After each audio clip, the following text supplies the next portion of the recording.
Jose's mother noticed that as a baby, her son didn't respond to sounds in their home in Mexico. She would call his name, and he wouldn't notice.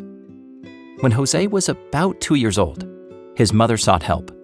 She sent him to a school to learn sign language and how to speak. His teacher taught him the sounds of letters and words. He put his hand to her throat when she spoke, and then tried to replicate the sound with his own throat. His mother cried because her son couldn't hear her voice. "Don't worry," the teacher said. "Have patience. Everything will work out fine."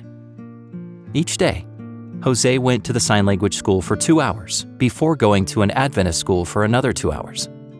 The church school taught him how to read and write, but most importantly, it taught him about God. He attended this school up to the age of 8. Since the school didn't have teachers who knew sign language, Jose's mother ended up sending him to a public school with teachers who could communicate with him.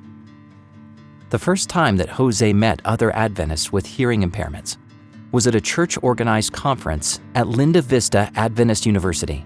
It was wonderful to mingle with other Adventist young people with the same needs.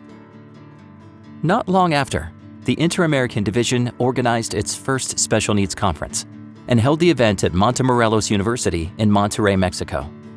At the conference, a desire grew in Jose to serve God as a pastor. But how? He could never afford the tuition. As the conference concluded, the university president made a surprising announcement. "Do any of you want to study here?" he asked. He offered a full scholarship for the tuition. Jose understood then that God was calling him to be a pastor, and he stood up.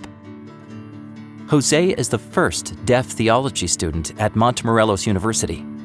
It's difficult because almost no one else knows sign language. He concentrates hard and tries to read the teacher's lips. In his first year, he failed several classes, but pressed on, knowing that God had big plans for him. He has led several evangelistic meetings for the hearing impaired, including one in Mexico City. Several churches with deaf people have invited him to preach.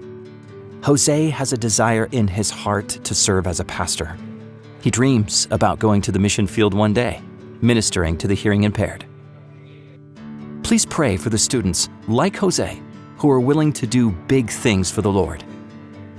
Thank you for supporting Mission.